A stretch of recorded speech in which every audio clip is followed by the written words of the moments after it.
Welcome, everybody. My name is Jason Parker. If we have never met, I appreciate you being here. I'm the president of Parker Financial. Most of you know me as the host of, here, I'll share the second slide with you, the host of Sound Retirement Planning, the podcast Sound Retirement Radio. Some of you have seen me on TV out here in the Seattle area. Some of you have read my book, which is Sound Retirement Planning. And some of you are here because you use the retirement budget calculator and to all these different ways. Some of you listen to the radio out here in Seattle. I'm not quite sure why you're here or how you're here, but I know that there's a good reason that you're here. And it's my good fortune to introduce a friend of mine, a guy named John Madison. He's a CPA. John and John, I was trying to think back as to how this connection first came to be. And I can't really say for sure that I remember exactly how it came to be, but I do know that we had you as a guest on the podcast long time ago when you were just making the transition into retirement, and you were kind enough to share your story about what that looked like. And then you recently reached out to me and you let me know you had a new book that you were working on. You have this new ministry that you're very excited about, which people can find at dayspringfm.com. In fact, I'll show everybody what that website looks like. So Dayspring FM is John's this ministry that he's working on, and I had him as a guest on the podcast recently because as a CPA, he and I think a lot alike in terms of we think about numbers, we think about how to do things more efficiently, and stewardship in my mind means yes, we want to be responsible with that which has been given to us, and if by being smart about giving strategies means that the organizations that we care about get more money, and the federal government gets less money, then I think that I'm personally, as long as we're doing everything above board, we're paying our fair share of taxes, but if we're using the tax advantage to our benefit to make sure that Uncle Sam's getting everything that they're due, but at the same time, we're able to maximize the giving to the organizations that are most important to us, man, I think we have a responsibility to do that the best that we can. Amen. So I'm excited to have you on here, John, to share some of these strategies and talk about some of the work you're doing. And I'm going to go ahead and hand this over to you. You guys, the way that our presentation is going to work today is we have a question and answer box. That is going to be your format for asking questions. Know that we're not ignoring you. We are going to circle back around at the end of the presentation. We want John to be able to get through all of the information as quickly as possible. And then at the end of the presentation, we'll do the Q&A, get all the questions answered, or most of the questions at least. And then John Madison is going to be presenting. I'm going to hand over a presentation to him in just a minute. He's got a bunch of slides to share with you. He's going to be doing most of the talking, but I'll stay on here as a live participant just to engage with John and make this interactive when necessary or when needed. So with that, John, I'm going to go ahead and hand this over to you and let you take it away. Very good. I appreciate it. Let me get everything going here. And hopefully does that look okay, Jason? Yes, I can see that looks good. Let's just go ahead and have our attendees confirm for us that they can see your screen okay. Everybody should see, it says Dayspring Financial Ministry, Luke 1:7-8 up in the left-hand corner. Okay, we got confirmation. John, go ahead, take it away. Very good. Thank you, Jason.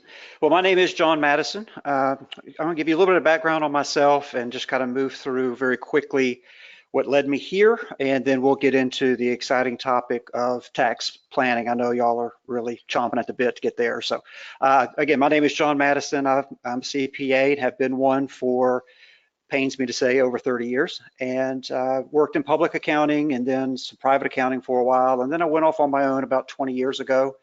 Working with entrepreneurs and small business owners as a freelance, like a fractional controller type of job that I created for myself, I guess.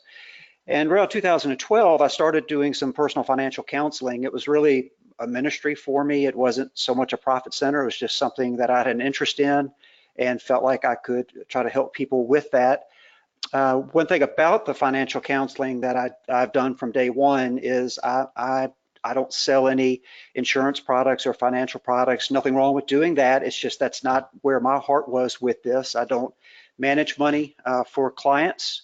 I don't earn any sort of commissions or anything like that on anything that I recommend. It's strictly a teaching ministry that I have felt led to start and to work on. And one of the nice things about being self-employed is you can give yourself a fancy title. And so I've given myself the title of stewardship educator because I see my role as teaching financial principles consistent with what Scripture calls for us to do as stewards. In 2015, which is actually when I met Jason on one of these webinars, as a matter of fact, I was transitioning to part-time work. It was an opportune time for me to do that after a lot of years. And I wasn't really sure where I was going to be going next or what God had for me, and kind of bounced around for a while, trying to figure out what that may have been. And really felt over some time that God was leading me to really formalize my Christian financial education work. And so that's why I started Dayspring as kind of the platform to do my counseling and teaching. And I volunteer my time for Dayspring. If any monetary receipts that come in stay in Dayspring to help reach more people. This really is a ministry-driven thing for me. And there's only really two things that I'm hoping to be able to do through Dayspring. The first one is to continue to do one-on-one financial counseling, again, consistent with Scripture. I keep my fees really low for that, obviously, because I am volunteering my time. But even for those that don't have the financial means because of some situations they may be in, I also offer reduced or eliminate the fees entirely to be able to coach those. I don't want anybody who needs counseling to not get it because of a fee issue. And then the other thing I'm excited about that I hope God will bless is this idea of doing live in-person workshops at churches, wherever they may be, that would like to host a biblical stewardship and tax-efficient giving workshop, be several hours long. There's no cost to the church or the participants. If the church could help with my travel expenses, that's great, but it's certainly not a requirement. I've got the flexibility now on my schedule to hop on a plane and go somewhere and present this information. Again, there's nothing that's sold. I just feel like this is what God's calling me to do in this season of my life. And along those lines, with this idea of this in-person workshop, I wanted to have some sort of handout. It's funny, it really started off as very much just a few-page handout that I wanted to give to people who may come to these workshops. And then I added a little bit more and a little bit more, and pretty soon it turned into a book. And so the Steward Plan book is going to be coming out soon, later this fall, hopefully, working on the edits now. It was written as a supplement to the workshops, but I wrote it in such a way that it's really a standalone product. So someone could pick the book up and understand what we'll be talking about in the live workshop. But I think that live presentation adds something to this learning process. So if you have any interest in that, Jason sort of shared my website, but there's the website again, or you can email me just to drop your name on a book update email list. There's no spam. I'm not going to send you anything else besides a couple of emails, maybe when the book's being released. To let you know that. So anyway, just wanted to put that out there. And certainly if pastors are listening or folks involved in churches are listening that may have an interest in talking about a live workshop, please, there's my email address. Please reach out to me, and I'm more than welcome the opportunity to talk about that. So all that having been said, as we're moving into the meat of this presentation, not surprisingly, there are a few disclosures I do like to put up front so people understand the purpose of this presentation. It is to educate and to inform, but I obviously don't know who's listening in right now. I don't know your individual situations. So look at this as education, but be sure to consult an advisor or a tax professional, whoever it may be, that does know your specific situation.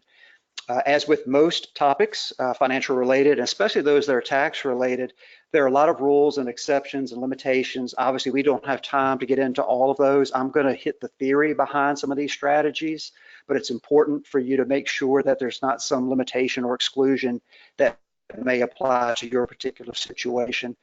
And again, all these rules are subject to change by this or any future Congress. In fact, there's already some discussion on some of these rules, but the presentation that I've worked up today is based on current law. But just understand, if you happen to be watching this on replay a year from now, some of these rules may have changed in that time.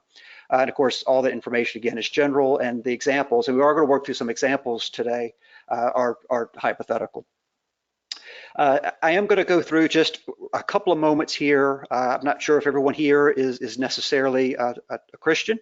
The giving strategies we're talking about don't apply just to Christians or faith-based giving. It's really any sort of giving, whether it's to a college or a university or some sort of school or the Red Cross or something like that. So the strategies will apply to anything. But for those that are believers, I do want to just very briefly talk about what Scripture says about our wealth, kind of some of the important scriptures that I looked at as I was putting this whole thing together about what are our responsibilities as believers. And the first verse I'd like to take a look at very quickly here is Deuteronomy 10:14, which is, indeed heaven and the highest heavens belong to the Lord your God, also the earth and all that's in it. Now what that tells me is that everything that we have or ever will have is actually owned by God's. It's all his stuff. 1 Timothy 6:7 says, for we were brought into this world with nothing, and it certainly will carry nothing out. There's certainly a lot of truth in that. So guideline number one is that God created it all and he owns it all. Second verse I like to look at is Genesis 1:26. Then God said, let us make man in our image according to our likeness. Let them have dominion over the fish of the sea, over the birds of the air, over the cattle, over all the earth, and over every creeping thing that creeps on the earth. Now, again, what does this tell me? Well, the word dominion that's in this verse, you look at other translations, it means to rule or to master or to have complete authority. So that kind of brings up in my mind this idea of being a steward. And the dictionary defines that as one who manages another's property, finances, or other affairs. Now notice in there's no transfer of ownership. It's always God's. He created it, it was his, it's still going to be his, but he does give us authority to manage it for a period of time. So we are stewards of his property. Then a verse, well-known verse on the tithe, on tithing, Malachi 3:10, bring all the tithes into the storehouse that there may be food in my house. Now try me now in this, says the Lord of hosts, if I will not open up for you the windows of heaven and pour out for you such blessings that there will not be room enough to receive it. Other translations of that try me are test me, prove me, put me to the test. And I find it interesting that this is the only instance, at least that I'm aware of, that we're challenged to test God. And so we are to cheerfully and willfully tithe, to be obedient to his instruction, as we see right here in this verse. And then the last one on the book. Can I say something there real quick? Please. On this Malachi 3:10, I remember Yes. one time, it was shortly after I had read that, and I went to one of my pastors and I said, Yes. Pastor, I thought I had found an area where there was maybe an inconsistency in Scripture, because there's another verse that says, never test the Lord your God. And I said, what do you think about that, to this pastor friend of mine? He said, Jason, that's absolutely right. Don't test God except in this one area. And he said it's not inconsistent. It's just saying don't test God except in this area of giving. And so I loved that that he made that seem so simple. I don't know why I was making it so complicated, but anyways, just thought I'd share that insight. Absolutely. So that last verse is Romans 13:7, and we're kind of going to start tying into taxes now. So render therefore to all their due, taxes to whom taxes are due, and so on. And so we're commanded by Christ to follow the law, and that includes tax law. We may not like the way it's collected, we may not like the way it's spent, but we are to follow to the best of our abilities the laws that our leaders have put before us. And so in regards to taxes, what does that really mean?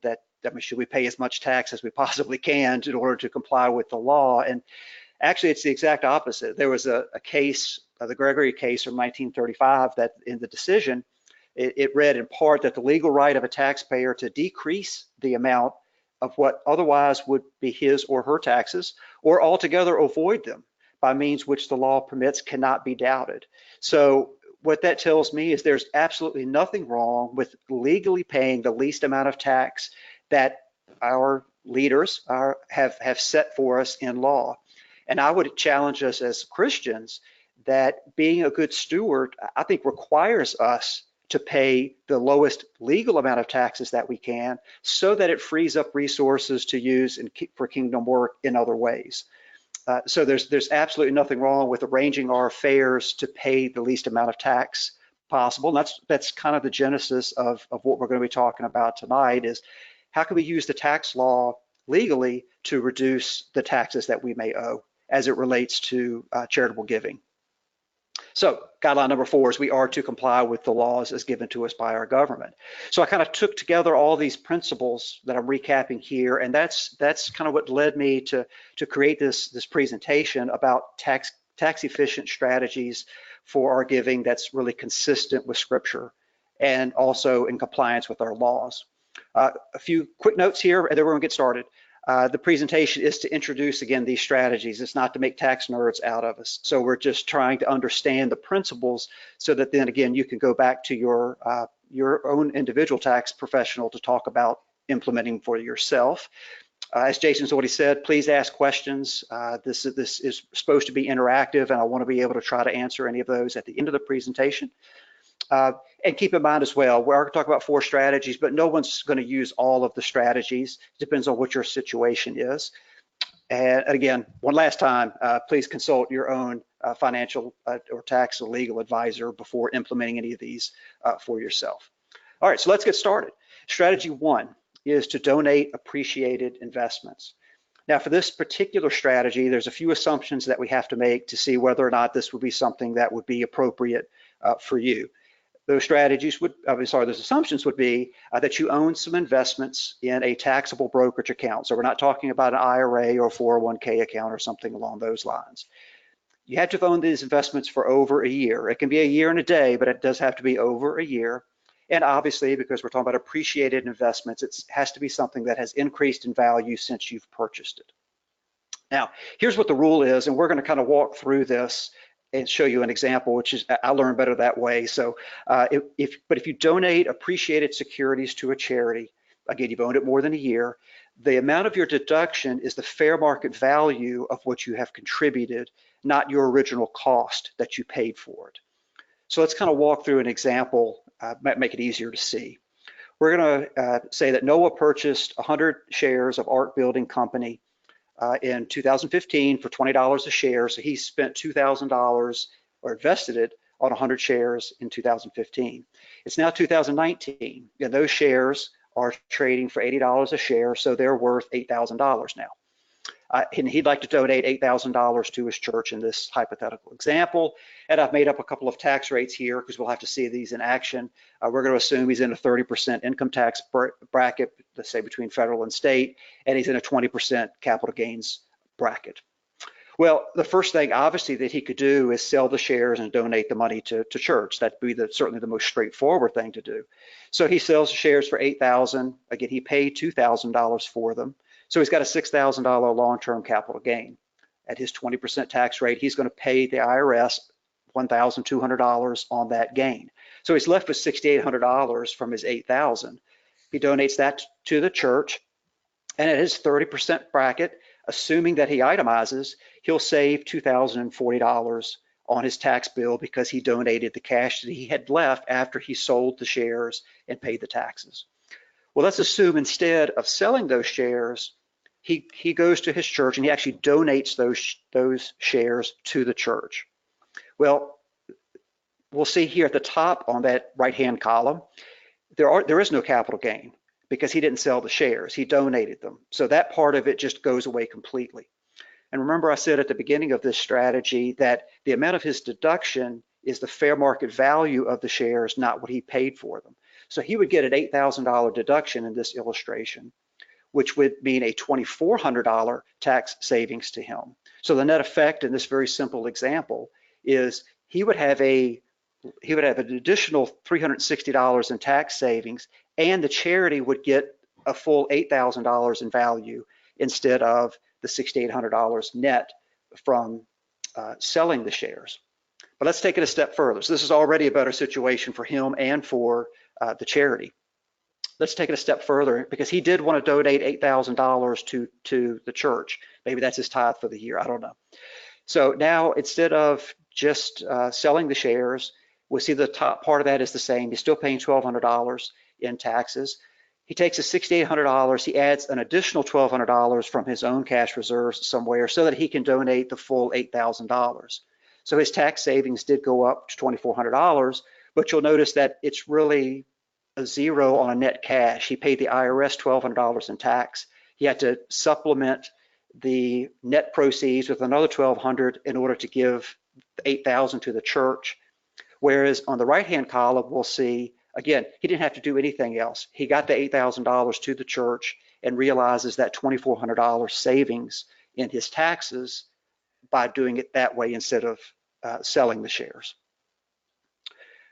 I like that, John. I like that you emphasize here. It's not just the tax savings, but it's the fact that he was able to get all of the proceeds, the net cash savings. I like that you illustrate that as part of the strategy. Absolutely, absolutely. And we're going to talk about here in just a few minutes on one of the other strategies, how the tax law changes have really impacted itemizing. Suffice it to say, for right now, there's going to be a lot fewer people who are going to be itemizing under the new tax law. So is this strategy still something that can be used if you don't itemize? And in fact, it is, because if we assume that Noah doesn't itemize, it still makes sense to donate the shares instead of selling them, because he can avoid the long-term capital gains and the tax associated with that. He won't get the deduction either way because he's not itemizing, but at least he can avoid the $1,200 in long-term capital gains. So even those folks that don't itemize, there's a potential here to be able to utilize this strategy. Now, of course, when the church receives these shares, they're not in the business of holding shares, so they'll immediately sell those shares and use the cash proceeds for their ministry work. But because they're a nonprofit, when they receive those shares, they can sell them, and there's no capital gains on it that Noah would have paid had he been the one that sells the shares. So what kinds of investments would qualify for this particular strategy? Well, it's pretty much limited in most cases to individual stocks or bonds or mutual funds or ETFs. It's those kind of traded instruments like that have been held for over a year. Things that wouldn't qualify for this particular strategy, obviously, if you held it less than a year, and typically real property doesn't work. There are some exceptions. It can get really technical. So again, this is where you would need to check with your advisor. But generally speaking, for this to work, it needs to be those marketable securities, stocks, bonds, things that are traded that you've held for more than a year to work under this particular strategy. All right, strategy number two, kind of related to that. But now, wait, before you go into strategy number two, I just want to encourage our listeners, people tuned in today, if there are questions you have about strategy one, remember to write your questions as we go, because one of the things I find is that we get to the end of the presentation and your mind goes blank because you're going to get overloaded with information here. So feel free, if there's something that doesn't make sense there or you need some additional clarification, go ahead and write that down. And again, we'll answer the question at the end, but thank you, John. I appreciate strategy number one. Let's dive into strategy number two. All right. Strategy number two is establishing a donor advised fund. And this is a strategy that I think is going to open up a lot of opportunities, again, under the new tax law for folks to be able to set up one of these to increase the amount of charitable deductions or total deductions off of their tax return. Whoops, wrong button, sorry. All right, so what is a donor advised fund? Quite simply, a donor advised fund in and of itself is a charity. It is a 501c3 organization. Donations that come to a donor advised fund are tax deductible for the donor when they're donated. And this would include these appreciated securities we just talked about in strategy one. You could take that strategy and apply it here to the donor advised fund as well. So when you make your contribution to the donor advised fund, that's when you get your deduction. Now these deductions, in order to be deductible, they have to be irrevocable. So you cannot get the money back once you have made that contribution to the donor advised fund. However, you do retain the right to recommend donations or grants from the donor advised fund to another charity, such as your church, for example. So while they do technically own the money, they will take your grant recommendations and make those contributions from those funds that you had contributed to the donor advised fund. Now, when they do that, of course, you don't get a deduction when the donor advised fund contributes it to the church. You've already received your deduction when you put the money into the donor advised fund to begin with. Now, what can be contributed to a donor advised fund? One of the nice things about this is, unlike strategy one, there's a lot of things that can go through a donor advised fund, including even things like real estate can go through there, or cash itself can go through there. This is just a limited amount of the things that can go into a donor advised fund. So it's much more flexible than just donating the appreciated securities in strategy one. But why would we want to use a donor advised fund? Well, first of all, it simplifies donating appreciated investments to multiple organizations. Let's say hypothetically you had $10,000 in appreciated securities that you wanted to donate, I don't know, $2,000 to 5 different organizations. Well, if you went with strategy one, you could certainly do it, but you'd have to go to each one of those organizations. They'd have to set up an account to receive those shares. You'd have to go back to your custodian, make sure those shares are divided up among these 5 different charities. 5 different groups would have to receive it, sell those shares. You'd have to get proof of donation from 5 different organizations. You can see it just turns into be a whole lot of work. And a lot of churches, or other charities for that matter, may not have these kinds of accounts already set up. So it just ends up being a lot of paperwork. So by using a donor advised fund, you make one contribution that's well documented. This is what they do for a living, so they know how to handle these transactions. They'll sell the security or the real estate, whatever it is, and then send checks to those 5 charities, let's say, that you wanted to send money to. So it simplifies the process, especially if there are multiple organizations that you would like to contribute to. You do receive immediate tax benefits from your contribution. So you can give a large amount into the donor advised fund, get your deduction up front, but then you can take several years, if you want, to recommend grants to charities. They are very low cost administratively, leaving more funds available to actually go to the organizations that are meaningful to you. Should you die before you've granted all of the funds that are in the donor advised fund, you've got a couple of choices. You can name a successor so that they could just step into your role and continue to make recommendations for future grants, or the donor advised fund can automatically take any funds that are left in there and donate it to the charity that you had specified. So even after your life is over, you can still influence how those funds are distributed. It does offer anonymity if that's important to you. It does lower your estate, so there's a potential estate tax savings from using a donor advised fund. It's great too because let's say you put money in there and you're going to distribute it out over a number of years. While it's in the donor advised fund, you can actually invest the money inside the donor advised fund, and the growth of those dollars are tax-free. And here's the strategy that I think is going to be really advantageous for a lot of folks moving forward with this new tax law. And that's itemized deduction bunching. That's what I call it. Basically, well, let's work through an example. That's going to be the easiest way to do it. To really see this, we're going to have to look at a 2-year period to understand how this really works. So here's example number 1. We've got Abraham and Sarah. They are married and they file a joint return. Now they've got some itemized deductions. In this hypothetical example, they've got state and local taxes of $15,000. They've got mortgage interest of $8,000, and they contribute $5,000 per year to their church. Now they also have a brokerage account that's got $10,000 for a particular stock that they purchased several years ago for $2,500. So the new tax law, of course, as I'm sure a lot of you already found out this past year, limits the SALT deduction to $10,000 per year. So their itemized deductions are $23,000. That's $10,000 for the SALT, $8,000 in mortgage interest, and the $5,000 in contributions that they make. Well, the standard deduction for this year, 2019, for a married couple is $24,400.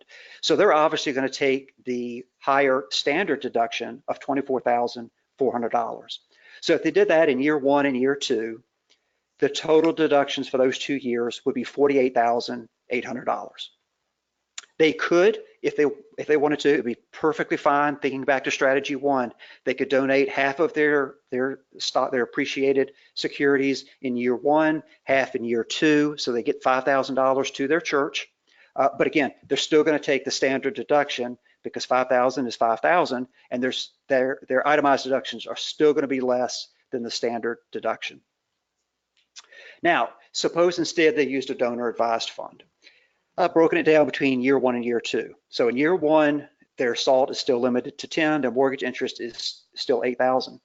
But remember, they're putting 2 years worth of their contributions into the donor advised fund in year one. Well, that makes their total itemized deductions for year one 28,000, which is obviously more than the 24,400. So in year one, they would itemize at 28,000. In year two, there are no contributions because they made those contributions in year one. So there's only $18,000 worth of itemized deductions in year two. Therefore, they would take the standard deduction that year. So you add those two numbers together, and that's $52,400 worth of deductions, again, in the simple example, with the donor advised fund versus $48,800 without the donor advised fund. That's cool. I like how you broke that down over 2 years to show the benefit. That's great. Yeah, you really need to see it because it's the combination of years where you see the benefits from this. Yeah. So let's assume everything was the same, but they didn't have those appreciated securities, but they did have $10,000. That was not a part of their emergency fund. I don't recommend you use your emergency fund for this, but they had $10,000. Again, the same thing would work. Instead of donating appreciated securities, they could still put $10,000 in cash into that donor advised fund, which basically accelerates year two's charitable contributions into year one. The numbers work exactly the same, although they didn't have the strategy one that they were able to implement in this example. John, you know, one of the things I like about this too, the donor advised fund piece, yes, is that a lot of times churches get kind of used to a certain cash flow from their congregation on a monthly basis. Yes. So if you give all 10,000 directly to the church all at once, now the church just has to be in the position of understanding, okay, that's all we're going to get over the course of the next 2 years. If you give it to the donor advised fund, you can still dole out the $5,000 over the course of 2 years. So it helps, you know, in my mind, it helps the church just understand that that money is going to be received the way that they had been used to receiving it. Absolutely. So in both of those examples, the couple had higher deductions by using the donor advised fund. The charity or the church still received $5,000 check. They didn't receive the shares of stock. The stock was actually sold, and they just received a check in the mail, just as if you had mailed it to them yourself. There are some deposit guidelines. I went to just a few of the larger donor advised funds. There's a lot of them out there, so please don't think these are the only 3 that are available, but I just wanted to kind of give some parameters, some examples from some of the larger ones that are out there. Vanguard Charitable, there's a $25,000 minimum initial deposit and then $5,000 minimum subsequent deposits. That's where you're putting money into the donor advised fund. But Fidelity is much lower, just $5,000 to get it started, and there's no minimum for subsequent deposits. And Schwab, again, the same $5,000 initial, but a small $500 minimum for subsequent deposits. So this is really a reachable strategy for a lot of folks. And this idea of going from itemized 1 year to standard the next year, that's exactly what my wife and I are doing. We've had a donor advised fund since 2013 to be able to take advantage of appreciated securities, but we itemized every year. But then when this new tax law came in and doubled the standard deduction, it just made sense for us to kind of modify the strategy that we had been doing. And so in 2018, we took the standard deduction, and now in 2019, we'll actually itemize, and we'll put enough into the donor advised fund for this year's tithe as well as next year's tithe. So the church will receive the same amount over the course of the 2 years, but we're able to get a larger deduction amount if you add up all the years together by using a donor advised fund. Cool. You know, the other one I want to throw out there, in addition to your 3 from the big ones, just because I had the opportunity to talk with a really neat guy recently. He reached out to me from the National Christian Foundation, Great. which I think may be one of the largest, and I think the first donor advised fund. So Really? Okay. I was really inspired by my conversation with him, so I just thought I'd throw that out as another one that's out there for folks. Fantastic. Thank you. Okay, strategy number 3 is qualified charitable distributions. Uh, Before we get into the qualified charitable distribution, I kind of need to take a step back just for a moment and talk about required minimum distributions, because that's what creates the need for the qualified charitable distribution. So let's just very briefly talk about required minimum distributions. If you're of the age to deal with them, you're already well versed in them. But for those that may not be, let's talk about these for a moment. You have a partner with your pre-tax accounts. Uncle Sam is your partner. So with your 401k or your IRA, if it's a pre-tax retirement account, he is your partner with that. Now, he is a silent partner until you reach 70.5 years old, and then he wants to start receiving some money from you. And the way that he does that is by forcing you to take what's called a required minimum distribution, and it's based on your age and the size of your retirement accounts. So for example, if you turned 70.5 this year and you had, say, $500,000 in your pre-tax retirement account, maybe it was a 401k when you retired, you rolled it over into an IRA, your RMD for this year would be about, I rounded it off, it's gonna be around $18,250. So that $18,250 is taxable ordinary income that you would report on your federal return, and it may be taxed in your state as well. And when that is taxed, that's how Uncle Sam gets his cut, because that is on your tax return, and you will claim that as income. If you don't take your RMD, in case you were thinking trying to get out of this, the penalty for not taking it is 50% of the amount that you should have taken, but you didn't. So in our previous example, the penalty is over $9,000, and you'd still have to take the RMD and pay the tax on it too. So your effective tax rate in total would probably be 75 or 80%. So obviously always take your RMDs. There is a little bit of flexibility on the first year, but after that, you're required to take your RMDs every year until you die or until the account has been liquidated in full. And you can't roll these RMDs into some other sort of IRA. You have to take them out. And these RMD rules also apply to inherited IRAs from another individual, unless that individual is your spouse. So if dad dies and leaves his IRA to his son, the son, he may be 35 years old, but he has to start taking required minimum distributions from that inherited IRA, even at that early age. Now, the qualified charitable distribution can help you meet your RMD requirements in a more tax efficient manner. Let's kind of walk through this. If you're charitably inclined and you don't use a QCD, what happens?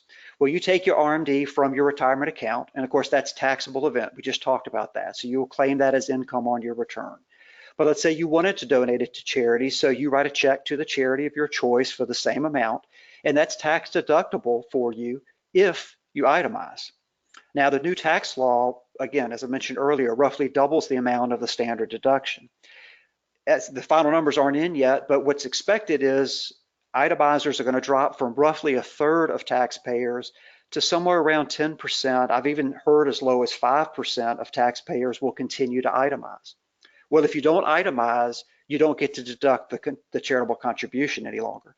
So you get to claim the RMD as income, but you don't get to take the deduction on the other side of this transaction. Well, if you do use a QCD, what happens?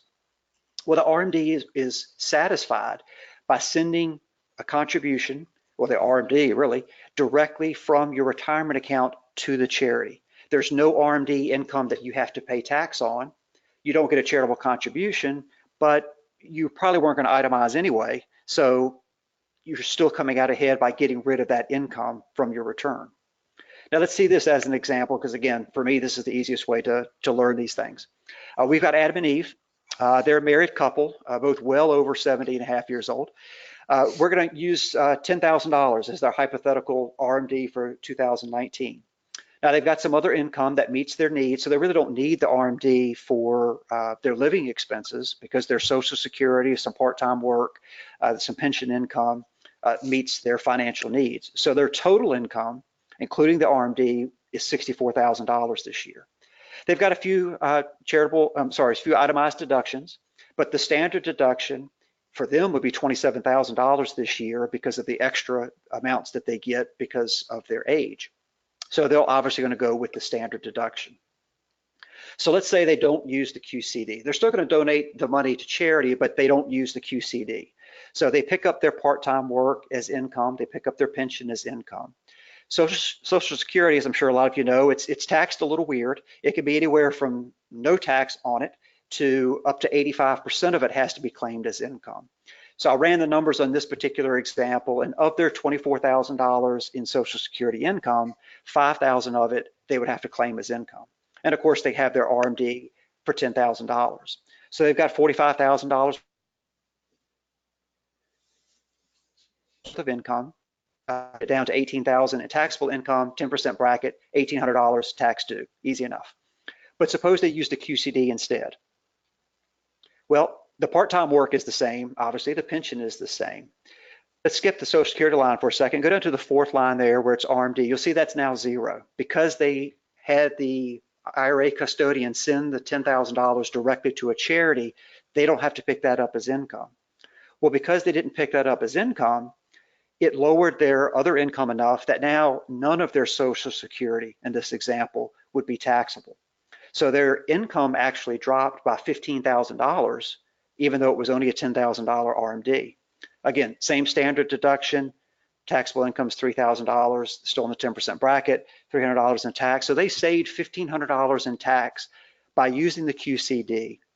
Everything else was exactly the same in their situation, including giving the money to charity. The exact same amount of money was given to charity, but they were able to realize some tax savings from it. John, the thing I love about this strategy is when people really understand it. Yes. Essentially, if you say that you're going to give your church $12,000 next year, $1,000 a month as your tithe, Okay. and you're over 70 and a half, so you meet the criteria for the qualified charitable distribution. Yes. The only difference is you're just giving the money out of a different pocket. You know, instead of having the RMD come to you first and then give your tithe, you're just sending it directly from the church or from the IRA to the church, and now it doesn't hit your tax return. And because it doesn't hit your tax return, it has the potential to impact because what I don't think people realize is that all income impacts your tax return in some way. And so like the example you just gave here is that when you have income that's coming in, it also has an impact on your Social Security. And so it just reduces your overall tax liability. But you gave the same amount of money, you just gave it out of a different pocket. Instead of out of your left pocket, you gave it out of your right pocket. Exactly. I just love that strategy. Absolutely. Yeah, it's a great strategy. Here's a second example. I'm going to use Joseph and Mary for this one, and it's a higher income kind of situation. They're both 70 and a half years old, filing a joint return. Their RMD is $40,000. They each have IRAs of about $500,000 each, so that's about $40,000 in RMD. Again, we see some earnings, Social Security, some earnings from work, some municipal bonds. So their total income, including the RMD, would be $120,000. They have some deductions there, but because of the SALT limitations, again, we're going to assume the $27,000 standard deduction just to make the illustration a little bit easier. If they don't use the QCD, we see their earned income is obviously taxed. Municipal bond interest is not taxed. 85% of their Social Security would be subject to tax. There's the RMD. Run the numbers down. We see their tax due for 2019, if these were their numbers, would be $96.03. But if they use the QCD for $15,000, they already wanted to contribute $15,000 to charity. So the first line was the same, second line was the same. They still have to pay or claim 85% of the Social Security as income. You'll notice though the RMD went from 40 to 25 because 15 of it went to the charity. So you don't have to use the entire RMD to charity. You can just use some portion of it to charity. But we see that it lowered their income. Again, they took the standard deduction, so receiving the RMD and then donating the cash would not have changed these numbers. They're still going to take the standard deduction. So again, running the numbers down to the bottom, exact same scenario, but they save $2,035 in taxes by running it through this way. I love that, John. I know there's going to be some technical person out there looking at this saying they're going to say municipal bond income may be tax-free income, but it still impacts the taxation of your Social Security. But I think the Yes, point that you're making here is that because the income's so high, you're going to still be in that 85% provisional income tax for Social Security. So just to make sure that those nitpickers that we have that have to deal with out there. And again, I think the other piece to emphasize is we're just trying to give some examples, some hypothetical scenarios to help people understand the value. But here's the cool thing. I know that when generous people have another $2,000 in their pocket because it's money that they didn't have to send to Uncle Sam, then generous people tend to give money. So now they've just got $2,000 they can help more people with. I amen, just think it's so cool. Yeah. amen. And it's not, we're not playing in a gray area of the tax code. This is very black and white. It's not like we're Absolutely. doing something sneaky here. This is just the way that our lawmakers, they've made the tax code so complex. Unfortunately, most people don't know how it works. So they just end up paying more money in taxes than they have to because nobody's talking to them about this stuff. So Absolutely. thank you for taking the time to teach us about this. Oh, absolutely. And for those nitpickers, I did take the municipal bond income into consideration when I was figuring out how much of the Social Security would be taxable. So, yeah, as far as I know, those numbers are right, but it does illustrate the theory, what we're trying to do here. So in both of these examples, the RMD was satisfied, so there was no penalties that they needed to worry about. The charity received the exact same donation via check. It just came from the IRA custodian instead of directly from the taxpayer. So, the charity is fine with that. They're obviously both saving on their tax liability by using the QCD. There's other benefits though that we talked about one of them, but I just want to touch on this very, very quickly. There's other benefits of having a lower adjusted gross income from using a QCD. The first one we saw, which was the amount of Social Security that's being taxed may be reduced because you've pushed your adjusted gross income down by getting rid of that RMD. Also, Medicare Parts B and D premiums are means tested, meaning the more that you earn or the higher your adjusted gross income, there may be additions to those premiums. So again, if we can push your adjusted gross income down, you might be able to reduce or eliminate the extra premiums that you would be paying for Medicare Part B and D. Another common one that we see are, as far as other deductions that are dependent on AGI, specifically are the medical deductions. If you do still itemize, for 2019, that's increased to 10% of your deductions have to be larger than 10% of your adjusted gross income. So again, makes sense. Let's push our adjusted gross income down as low as we can legally by eliminating this RMD. Therefore, you'll have more medical deductions over that 10% limit, leading to a higher amount of itemized deductions. Hope that made sense.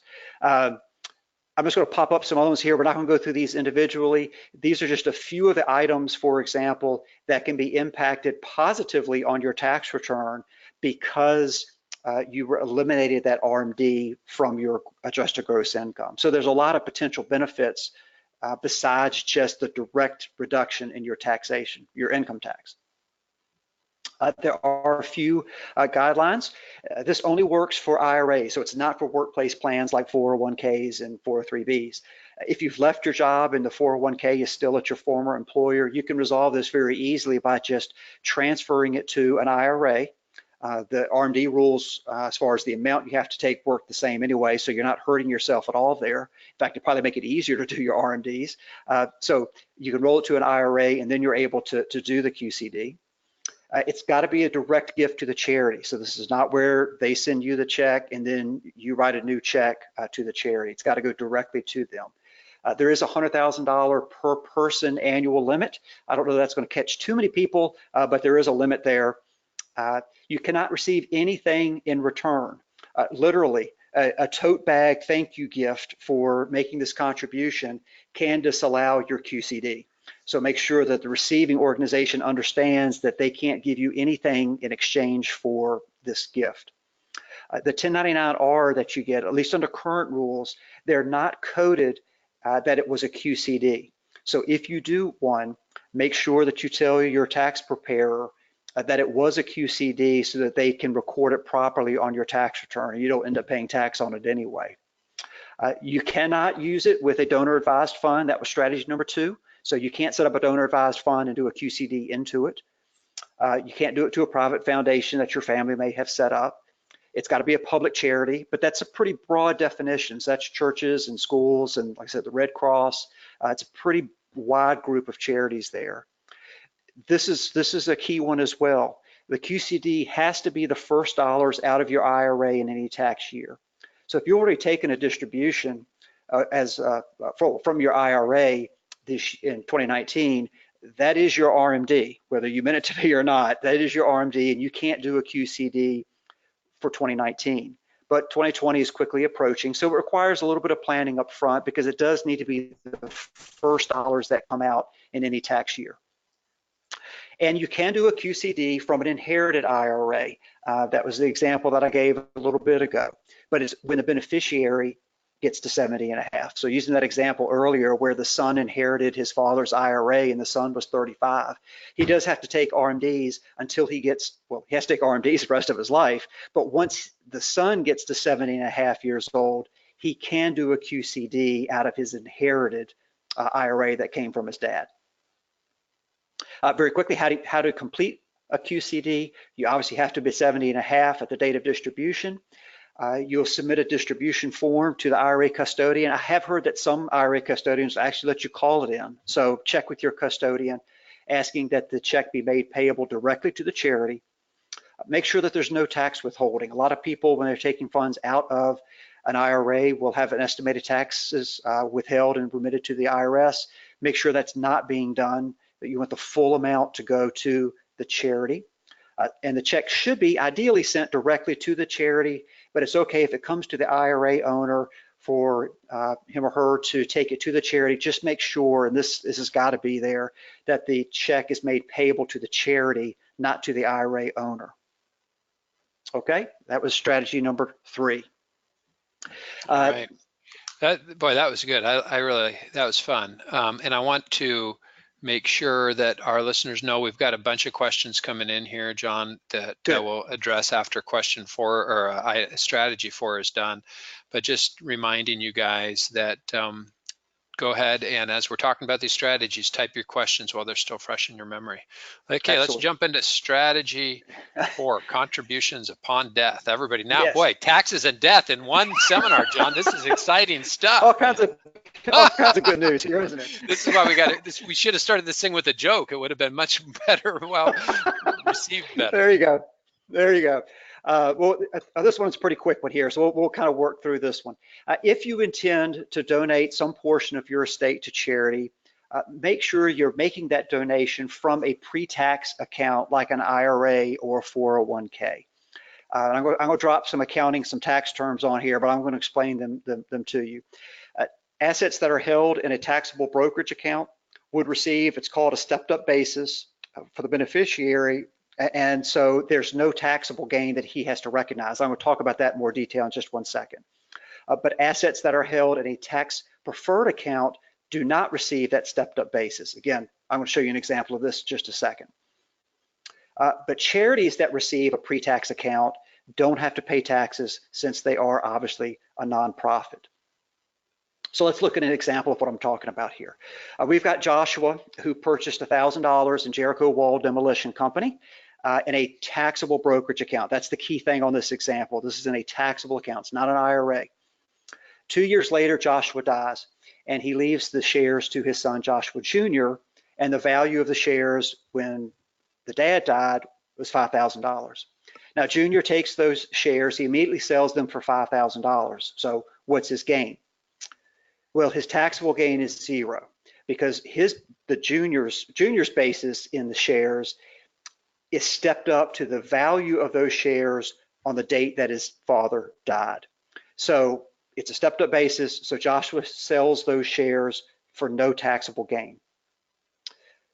Now, just an interesting side note here, if Joshua had gifted those shares to Junior while he was still alive, if you gift it while you're alive, you also gift the basis with that as well. So Joshua Jr. would have had those shares with a $1,000 basis instead of a $5,000 basis. That's the difference between donating it while you're, or I'm sorry, giving it while you're alive versus waiting and inheriting it after death.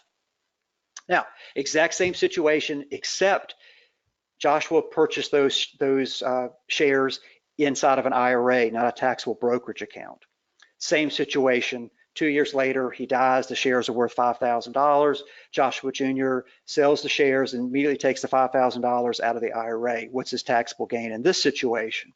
Well, his taxable gain is $5,000. It's not zero because those shares do not receive a stepped up basis because it was within an IRA account. Okay. But if that IRA had been left to charity instead, if Joshua Sr. wanted to make a $5,000 contribution to a charity, if he had left this IRA to that charity, there'd have been no income tax paid because, again, they're a nonprofit. They don't pay tax. So leaving taxable brokerage accounts to an heir means a lower tax bill for that heir when they sell the assets because of that stepped up basis. Again, charities don't pay taxes, so leave the higher taxed assets or accounts like assets in an IRA to a charity. In most cases, another nice thing about this is the beneficiary form of an IRA or 401k can specify how much goes to the charity. And that can be changed at any time. There's typically no cost for that. You don't have to change a will or anything like that. It's very easy to change how much is being allocated, let's say from your 401k at work or your IRA that you have somewhere, a pre-tax IRA. Very easy to change that beneficiary form to direct a part of that to a charity that's meaningful to you. A few final notes on this. Life insurance proceeds are typically tax-free to the beneficiary. So if part of your estate planning is you wanted to do a tithe, if you will, or some sort of contribution from the life insurance or because of the life insurance proceeds, have the funds actually come from the pre-tax retirement account, not from the life insurance proceeds. Jason, it's kind of like you were talking a few minutes ago about, we're just talking about different pockets. It's the money is still going to the charity that was important, but it matters which pocket you're taking it out of. Don't take it out of the life insurance proceeds because they're tax-free. Roth accounts retain that status for the beneficiary. So again, makes sense for those to go to your heirs, your children, or whoever it may be, because while they do have to take an RMD because they are an IRA, it's non-taxable because it's a Roth. So again, your goal here is to leave your tax-free accounts to your heirs and donate to charity those that have the highest tax liability, and that would be those pre-tax 401ks and IRA accounts. And emphasizing there too, John, it doesn't have to be the Yes. whole account. It can just be a portion. Oh, of it. absolutely. Absolutely. That's you want. Yeah, and that's exactly what, again, I hate to keep using my wife and I as an example, but I try to live out these things that I teach. And on our IRAs, that's how we have done the charitable contributions that we would like to do. It is a percentage of the value of that IRA will go to charity. So yeah, it does not have to be the entire amount. You can allocate some percentage of it to the charity. I could see my wife, if she was watching this right now, she'd be saying, Jason, this is a total nerd fest.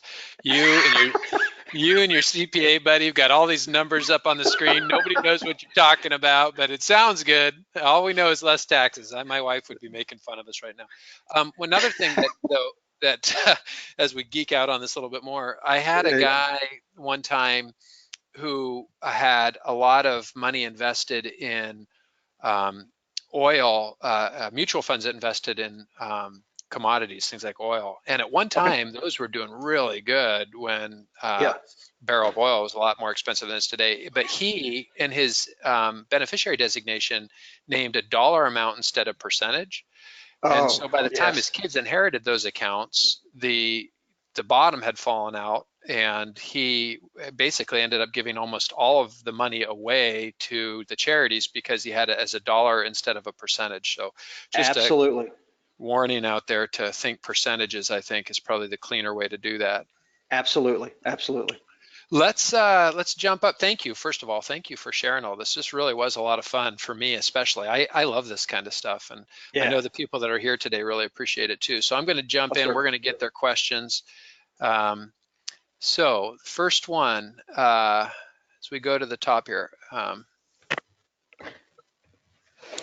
as a retiree, do you think we should tithe from our Social Security since we already tithed on it when the money was first earned?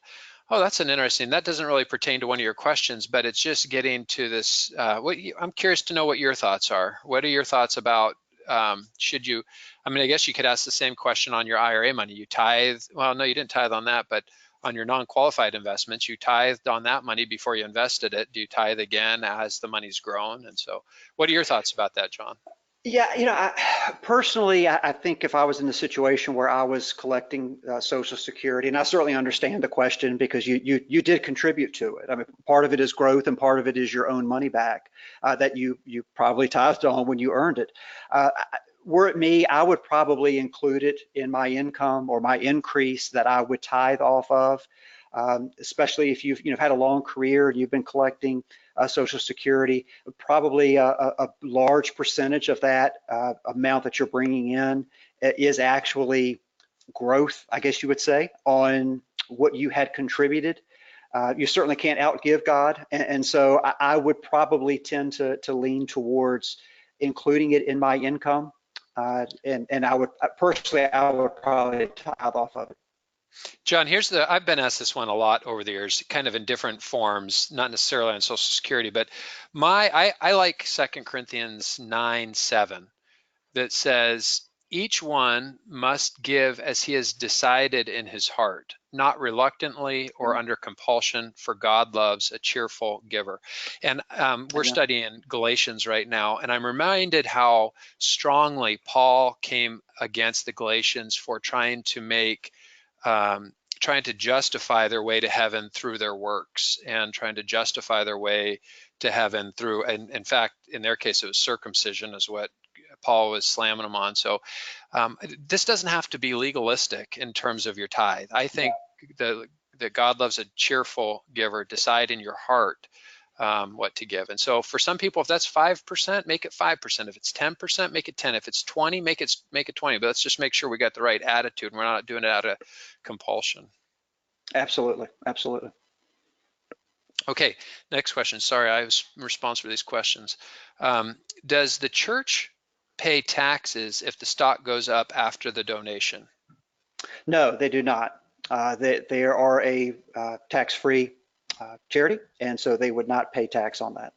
And the point was that they were going to they're going to liquidate the position as soon as it's received anyways. They're probably not going to, I mean, if maybe it was a day or two and the stock went up, but we wouldn't expect a big jump anyways, but tax Yeah, free. I wouldn't imagine, like you said, that a church would hold the shares. They're going to want to put that to work in their ministry, and so I would imagine that it would be sold, and that would only be under strategy one. The other strategies, they're receiving a check anyway.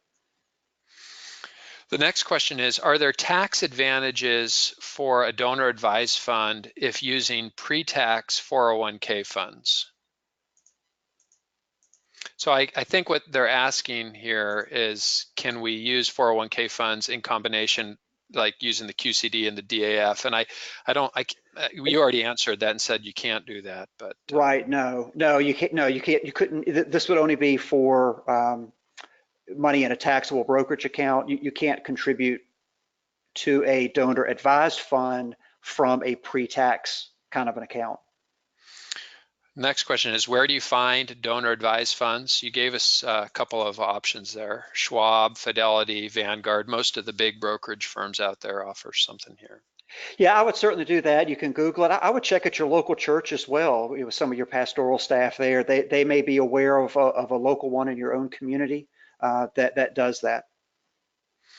This next question is, what are your thoughts about a charitable gift annuity? I think charitable gift annuities are potentially a great program, especially if you get to be a little more seasoned in your life. The payouts on those can be really nice. And honestly, I'm not a big fan of annuities in general, but the charitable gift annuity, especially if you're in a situation where you need some income, you've got an account there, maybe you don't have a lot of heirs, or you've got enough that you've got some money for your heirs and there's a particular charitable cause that you believe in. and you need to supplement your income, I think a charitable gift annuity can certainly pay out a guaranteed rate that's in excess of what you could take out safely managing it on your own and not risk running out of money. So I think in general, as you get older, they can begin to make sense. The key thing is, what's the payout ratio on it? We're going to be doing another radio show podcast in the near future with somebody from the National Christian Foundation regarding donor advised funds. And Oh, they great. talk about a strategy where you use a donor advised fund in conjunction with the charitable gift annuity. And so, Okay. and some of the benefits associated with that. So be on the lookout. We got a show coming up on that. But Yeah, next and question. just one final quick thought on the charitable gift annuity. There's also a tax deduction for a portion of that that you get up front when you make that contribution. So there can be some other benefits from it as well. So it's certainly worth something worth investigating. Yes. Next question. I'm 69-year-old retired pastor, and my 403b money comes out as a housing allowance, so I do not pay taxes on it. How does that work with a RMD? We itemize our deductions. That's a really good question. Off the top, I would have to research that one. That's one I can't. I haven't researched that, so I don't want to guess. Yeah. But Jason, if you can get me that person's information, I'd be more than happy to follow up with them.